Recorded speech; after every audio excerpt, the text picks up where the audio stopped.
Chapter 6. Unlike my worries, Kyle didn't kill anyone. When I saw the blade flashing ominously, I really thought he was going to cut down all three in a single stroke. I was shaking in fear, but thankfully he only subdued them using the flat of his sword. No, to be honest, calling it subduing feels like an understatement. Squeak! Kyle beat the three of them like a dusty rug on a rainy day. Two passed out in an instant under his ruthless, grudge-filled blows, while the last one collapsed to the floor, trembling like a leaf in the wind. It wasn't that he hadn't lost consciousness, it was that he couldn't.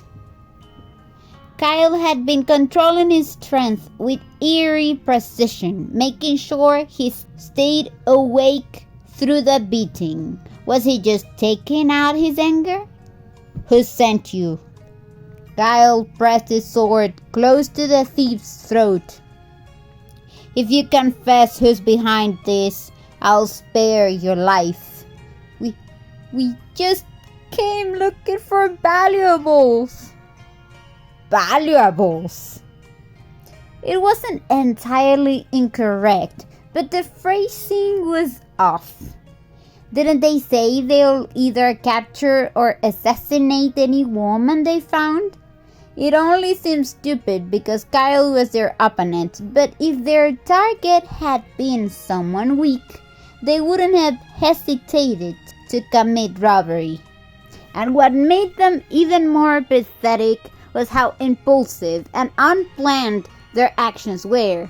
Compared to other noble states, the Grand Duke's security might not have seemed as strict, making it an easy target in their eyes. There was no one who hired you to kidnap a beast? Kyle's voice was chilling. This is your last chance to answer. That... The trembling thief struggled to lift his head and turned his gaze towards me. What? What do you want? Don't give me those desperate puppy eyes, you little hamster thief. A beast? All right. They had come expecting to find some woman hidden away by the Grand Duke, only to be met with a hamster munching on almonds instead. They must have been just as bewildered as I was. Kyle quickly scanned the study. The scattered documents were related to the administration of Blake territory, and the macadamia nuts were my snacks. Seemingly convinced that these intruders weren't professionals or part of an organized group, Kyle raised his sword. His murderous intent was so thick it felt like he was about to cut the thief down on the spot. Even I tensed up, let alone the petty criminal before him. The Grand Duke, Your Grace, hi! Thud. The masked man, who had been shakily getting up, collapsed in a disgraceful heap. The sight made me jump in shock. Damn it, did he really have to fall right in front of my nose? I just made eye contact with an unconscious guy. Cashew nut. Kyle reached into the hamster house and carefully picked me up. Are you alright? You must have been startled. Squeak! You don't have to worry anymore. With the festival approaching, and since they don't seem to be trained assassins, I will imprison them in the underground cells instead of killing them. There's a guest coming from the Imperial City. After all, Kyle gave a short nod. All right, no unnecessary trouble should arise. Squeak! That's not what I meant. Once everything is settled, I'll dump them into the wilderness. Squeak! Fine. Could you at least put the sword down when you say things like that? And move the unconscious ones out of the way already. What kind of mindset prioritizes taking care of the hamster before cleaning up such a grim scene? I know they were caught red-handed trying to steal me, but still. Maybe it's because I'm a rodent now, but my courage has shrunk to the size of a mouse. My heart was racing at even the smallest sound. Well, back in my world, the only knives I ever saw were kitchen knives. A blade meant to cut people or beasts had a different kind of presence. Anyone who could remain unfazed before such a deadly weapon had nerves of steel. Besides, all of his workers have weak hearts. It's not like I'm a coward or anything. Your Grace! Squeak! Jesus Christ, you scared me! Suddenly, the door burst open and a group of armed guards stormed inside. They must have heard about the intruders and rushed in. Do all Northerners act this aggressively? Are you trying to break the door down? The loud noise made my fur stand on end, and I instinctively wriggled out of Kyle's grasp. It was a reflexive movement. Whether it was the hamster instincts rubbing off on me or not, my body had already started reacting on its own. Either way, I wanted to avoid being in the spotlight when there was this much commotion and so many people staring at me.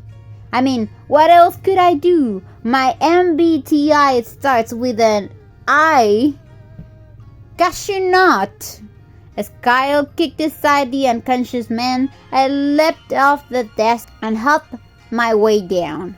After rounding up my running wheel usage, I'll probably run about 700 laps by now, so this was nothing more than a stepping stone course to me.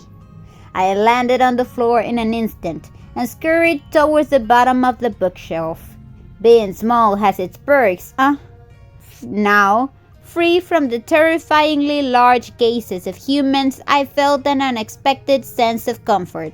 Yeah, if I were to truly rest, I'll need a space that was tightly enclosed by walls and a ceiling. My own personal sanctuary. Everyone get out! Jeez, his voice is so loud, I swear the floor just shook.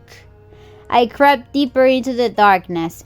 Judging by the dust clumps hitting my face, this place was tough to clean. Your Grace? I said, everyone out! Kyle's voice carried a chill that was practically lethal. If they didn't scram in the next 10 seconds, he might actually start swinging his sword. The soldiers must have felt the same urgency. Using strength they didn't even have left to drag the unconscious intruders away in a blur. Thud. The door shut, and silence settled over the room. After a brief hesitation, Kyle stepped closer to me. Come out, Cashewnut. It's dangerous in there. Nah. Think about it. The hamster house is actually more dangerous. I mean, an hour ago, thieves broke in there. Hurry and come out, he murmured softly, almost pleading. He reached an arm in, but it wasn't nearly long enough to reach me. I sat there, grooming my fur as I observed his outstretched hand. His 5 fingers groped helplessly at the floor, looking rather pitiful. Feeling a little bad, I picked up what seemed to be an ink bottle cap and placed it in his palm. Wait, why is this place so comforting? A hamster prefers dark places. A system message popped up before my eyes. Ah, right. I'm a nocturnal animal after all. Nodding in quiet understanding, I watched as his hand withdrew. Kyle was silent for a moment before suddenly shoving something else inside. Squeak, squeak, squeak! Are you insane? It was a sword. Sure, the blade was still sheathed, but that didn't change the fact that I knew exactly what it was. Of course, I was terrified. Trembling violently, I burrowed deeper into the shadows. Dust clung to my fur as I rolled, turning me into a literal dust ball. Please, come out, Cashewnut. I was wrong. Wait, is this really the same insane Northern Grand Duke? Why does he sound so desperate? Shall we sleep together tonight? You need a bath, and I'll do anything you like. I won't leave you alone, I swear. I swear I'm not tempted by his last words. But honestly, I'm lonely. The hamster house feels like an empty stadium, and the study is even bigger than the studio apartment I used to live in. If a human would find it spacious, imagine how I feel as a palm-sized hamster. Besides, even though I had already witnessed death through the pages of a book, experiencing it firsthand left me feeling unsettled. It had only been a few days, but somehow I had grown attached to him. It wasn't just because of my survival stat. I genuinely wanted to keep this guy alive. And let's be real, people who love animals aren't bad people. Avoiding his sword, I cautiously crawled out from under the drawer. Kyle's face immediately brightened. He tossed the sword aside and carefully scooped me up. You made the right choice. Wasn't he supposed to be a cold-hearted Grand Duke? Right now, he looked like a complete fool. Is this the classic trope? The ruthless Northern Grand Duke, but gentle only to his hamster? Kyle dusted me off and carried me to the bathroom. He filled the sink with warm water and gave me a bath. Not bad. It felt like I was soaking in a hot spring. Should I put a towel on my head? Wait, is it even okay to bath like this? I remember reading that rodents shouldn't be bathed in water. Will this affect me negatively? Northern field mice enjoy water. Oh well, that's a relief. Afterward, Kyle stroked my fur several times and laid me on a soft towel. His hands were so practiced, it made me wonder if he had done this before. I lay still, basking in the full body massage. A hamster's life isn't so bad after all. You look sleepy. Damn, he's sharp. I forced my drowsy eyes open. I wanted to enjoy this lazy warmth just a little longer. He kissed my belly before heading toward his bed. Snuggled in the warm white towel like a swaddled baby, I lay peacefully by his pillow. Is this heaven? As I rolled around on the soft sheets, he placed the running wheel beside me. What is this? He must have thought I liked it. I stared blankly at Kyle, then at the wheel, then kicked it with my foot. The big Ferris wheel-like structure spun smoothly, almost as if it had been oiled. Weird. Maybe I'm just used to it, but somehow it feels reassuring. I'll be back soon, so stay put, Cashewnut.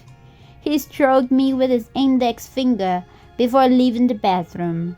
Considering the chaos earlier, he must have had a lot to take care of. Being the Northern Grand Duke isn't easy. Technically, this is just overtime. Still, sprawled out on my towel, I suddenly had a realization. This is my golden opportunity. I immediately pulled up the system to check my progress. 787 of 1,000. Just a little more. 200 more laps. I could do that while munching on almonds. I quickly hopped onto the wheel and started running. Rattle, rattle, rattle. Ah, this feels stable. The bed must be some kind of high-tech stone bed because the wheel was firmly supported, making each spin smooth and satisfying. Excited, I picked up the pace. 864, 958, 990, and just as I had only 10 laps left to go, cashew nut, the door opened and Kyle walked into the room. I immediately flung myself into the sheet where the towel was laid out. Curling up into a tiny ball, I pretended to be a poor, fragile hamster who had just gone through a traumatic experience. Thankfully, Kyle seemed content, just confirming with his own eyes that I was safe. The still spinning wheel, he didn't even notice it. Or rather, his eyes were too focused on me to pay attention to anything else. Leaving a brief remark that he was going to wash up, he entered the bathroom. I let out a deep sigh and turned to look at the still spinning wheel. It needs to stop before I can hop back on. I sat there, absent-mindedly watching the wheel's wild spinning slow to a halt. Only after it completely stopped did I carefully climb back on. 999, 1,000 of 1,000. The moment I completed my 1,000th lap, an odd fanfare sound played, and the system window gleamed brightly. What the? You have acquired reload. Your miracle level has increased. Current miracle level 5.0%. Would you like to use reload? Right now? Here? Can I even use it? Hesitantly, I pressed yes with my tiny front paw. The same radiant light bursting from the system window enveloped my body. End of chapter.